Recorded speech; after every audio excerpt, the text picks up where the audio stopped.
Nanood kayo kanina kay Kuya yung Kicks. Dapat kanina pa tayo, kaya lang, syempre, debut niya. Nakinood na rin tayo. Most parts of his show, nandun tayo sa audience tayo kanina. Congratulations, Monarch of the Philippine Radio for the chance to go back to radio.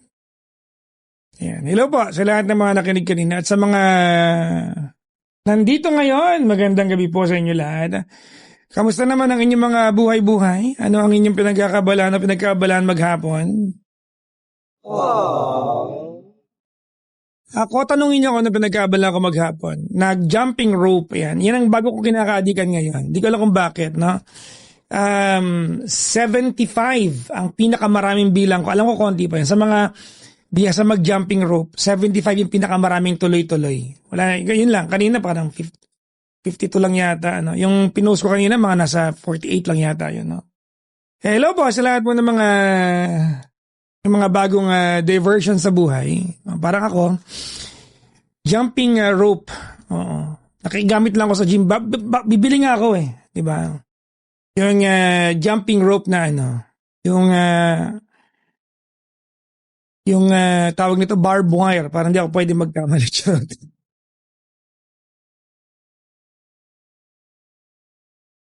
Oo. Ang goal ko ay maka 300 ng walang tigil.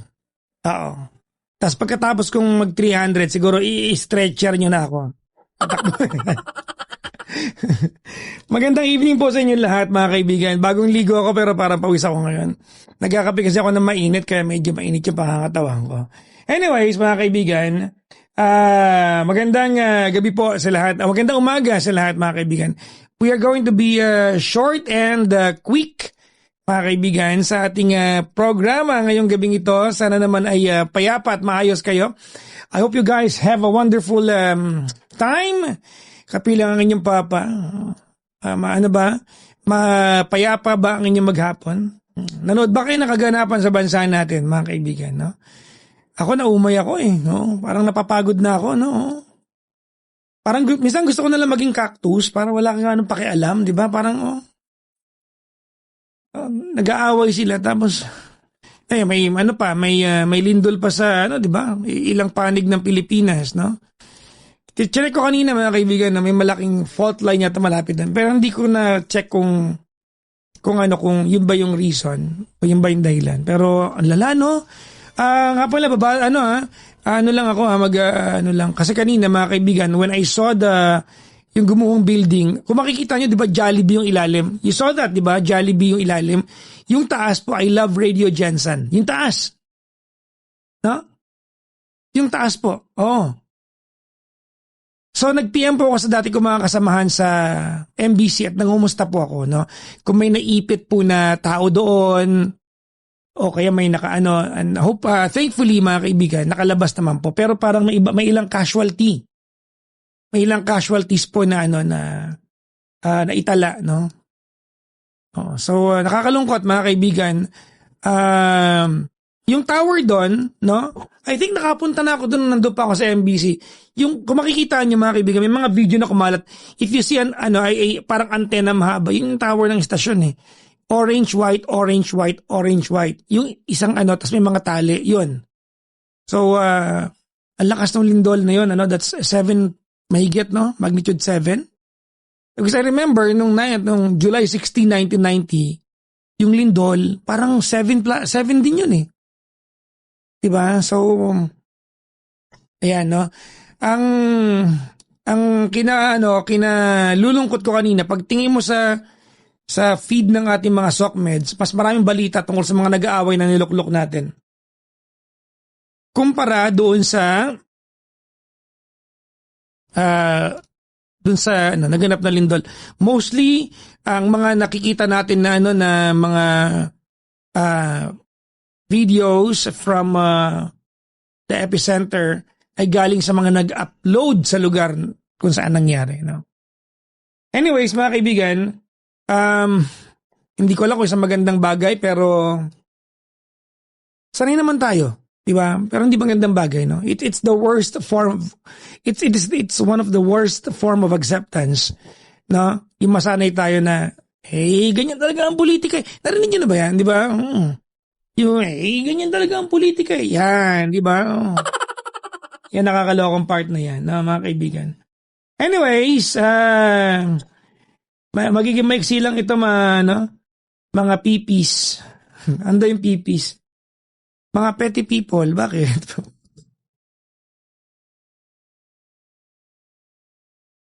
Kinuha ko lang yung first two letters kasi pag kinuha ko yung first two, di ba, yung first letter for each word, P tsaka P. Kasi pag kinuha ko yung first two letters, P-E-P-E, yun, no? Iba yung dating. Kasi ang first two letter ng petty ay P-E, no? Ang people ay P-E din, so alangan batiin ko kayo. Kamusta mga pepes? Parang hindi yata tama, di ba? Wag na lang, no? Oo, di ba? Kaya pipis na lang. Di ba? Kaya pag nandito kayo, magbigay-pugay kayo sa akin, sabihin niyo, Papa Jackson, present. Ako ay isang pipi ngayong gabi. Yan. Okay? Gets? Gets yun ha? Okay. Hey! Maligayang bati po sa inyo lahat, mga kaibigan. Welcome to the show. Magiging saglitan lang ang ating samahan tonight, no? Sana'y tawag nito, sana'y makarami tayo, no? Dalawa o tatlo lang tayo. Medyo talaga ako ngayon, mga kaibigan, medyo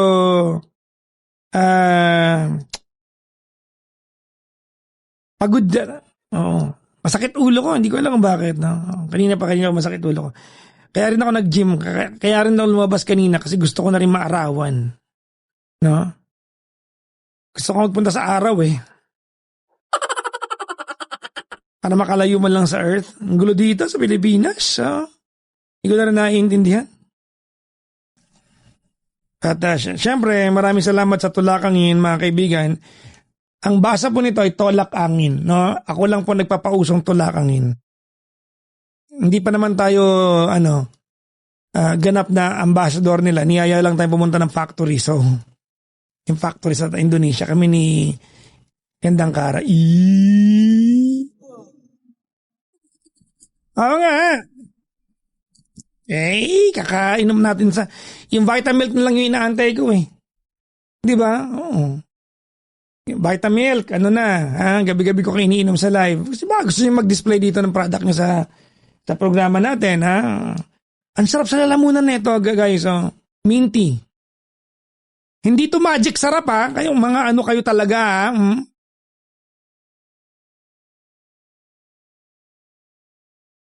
Sarap. Sabi dito, nagpa-veneers ka, Papa Jackson. Hindi po ako nagpa-veneers. Totoong ngipin ko po yan. Ngat-ngatin ko kayo, eh. Hindi rin po ako alam niyo minsan pag nag-sound trip tayo dito, hindi ko na naiintindihan. Ang dami yung issue. Nung nakaraan nung nag-sound trip tayo dito, tanong, gawa ba ilong mo? Rhinoplasty ka ba? Gabi-gabi ba natin kailangan i-address yan? Hindi pa ako nagpa-rhinoplasty, pinagawa ko po sa nanay tsaka tatay ko. Ngayon pati ngipin, ayan, hindi po ito veneers. Nung nakaraan, ang pinakamalala sa lahat, mga kaibigan, tanong sa akin, Papa Jackson, wig ba yung buhok mo? Ng toklay talaga. Totoo? Mayroong time na naisip niyo nagwiwig ako dito? Ng to. Nasa ka ba ngayon, Jasmine? Nasa Japan po ako. Sa Japan! Naku, kakagaling lang ni Gandang Kara dyan sa Japan, sinundo ko kanina. Talaga po. Hindi ka nagkasalubong? Hindi po kasi ako masyadong Yung hindi ka naman gaano malandi pero buntisin ka, na? Sorry, hindi ko sinabi sa kanya, baka may stress buntis yung tao. Migil kayo. Wala na siya. Magandang umaga sa inyo lahat, mga kaibigan. Inaantok na ako. Magsitulog na kayo. Ha? 3,200 pa kayo. Anong inaantay ninyo? Libreng lugaw? Tulog! Tulog. Ha? Anyways, magandang umaga po sa inyo lahat. Hope you guys enjoyed our program or show tonight, mga kaibigan. Ha? And i-congratulate ko sa kanya yung Chico dahil nag-umpisa na siya sa DWIC. Tinatanong niyo ako if I am not or if I am not pursuing, di ba, yung offer sa akin doon. I am yet to agree to some terms. So, hindi ko pa rin alam, mga kaibigan. Maybe the flight to Japan in the coming days will give me more clarity. I don't know, no? Kasi I'm flying to several countries after Japan eh. May mga pupuntahan pa ako eh. Malay niyo, puntahan ko kayo sa isa, ha? Kung nasa man kayo, okay, ha? Mag-work ka, kinakatok ko din mga bahay ninyo, ha? Yun lang, no? So, at any rate, mga kaibigan, no? Kung sakaling I say yes to a station, IC man yan or some other, mababawasan yung pagkakataon na nandito ako sa inyo. Yun talaga yun. Now, I have to say bye-bye to some nights, no? Pero syempre, mapapanood nyo ako doon. Parang gano'n, di ba? Mag-iba lang ng channel, no? Depende, mga kaibigan. I'm trying to weigh kung saan yung beneficial sa akin. Because right now, honestly, mga kaibigan, I am enjoying the freedom that I have. I am enjoying the freedom that I have. That I can wake up late in the day when I want to. I can go to the gym and stay there late. Di ba? When I want to. I can fly to another country and schedule when I want to. I have the time to, di ba? I have so much time on my hands that na-enjoy ko siya. So, yan yung kailangan kong i-compromise. Pero may downside dyan. Wala akong structure. Diba? I have to go out to have a taste of, social order kasi mag-isa lang ulit sa bahay madalas. No? So, pros and cons. No? Pros and cons. No? So, bahala na. Diba? Oh. So, tignan ko po kung kaya kong bahala na. Siguro pinakamaganda, mag-ambag kayo ng 10-8 kayo. Kayo mag-tatlo. Para ma-convince nyo ako, di ba? Sige na, kung hindi kahit 8-5 na lang kada isa, no? Okay ba yon guys? Oo. Para ma-convince, try nyo kayo convince. Convince nyo nga ako? Ha? Convince? Charot lang. So, bahala na. But anyways, mga kaibigan, kaya nyo ko tinatanong kasi yung time slot na yon ni Kuya Chico kanina, dapat yun ang in-offer sa akin. But I'm so happy for him kanina. No? I was so proud. I was listening to him. Nag-comment pa ako. I'm so happy. Alam nyo, sobrang swerte ng DWIC because they got Kuya Chico. Sobrang swerte nila. Sobrang swerte ng istasyon na yun. A multi-talented guy. Diba? Kung saan kayo mag-ending kami naman, ako, si Gandang Kara, si Tita Cora. Well, we are figuring things out. Na si Tita Cora, marami po siyang mga racket ngayon. Alam natin yan, di ba? Oo. Hindi ko alam kung dapat ko sabihin sa inyo, but one day mapapanood nyo na rin siya, no? Alright? Oo. So, yun. Bahala na kung saan maglalanding sa buhay namin. Survivor naman kami. Di ba? Oo. Survivor naman. No? So, bahala na. No? We are going to survive no matter what. At saka, alam nyo, nandyan naman kayo eh. Oh. Alam nyo ba yung flight ko sa Japan? Kung bakit ako pumunta ng Japan? Ba't kayo pupunta ng Gandang Kara doon? Kasi may award kami doon, mga kaibigan. No? Hello po! Kami nga po pala yung mga sinayang ninyo. Di ba? Masaya naman kayo na wala kami sa inyo eh. Happy naman kayo, di ba? Desisyon nyo naman yan. Di ba? Kita nyo, di ba? 15 views. Okay ba sa inyo yon? Pero napaganda kami para sa amin, di ba? So, well, it is what it is, di ba? C'est la vie, sabi nga nila. Di ba? Antayin niyo mga kaibigan, no? Kasi ako hindi pa nagsasalita. I am yet to air my side. Kung ano nangyari talaga. No? I had given you hints here and there. Pero naka-schedule akong ma-interview ni Gandang Kara. Ano ba talaga nangyari? No? Alright, oh. So yun, no? Honestly,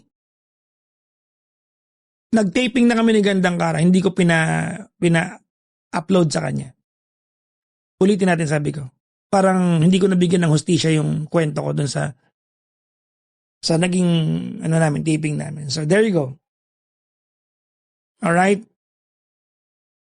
Yun lang mga kaibigan. No? I hope that you guys support us. Diba? Saan mapapunta ang buhay namin, ano man pakikibaka meron kami sa buhay.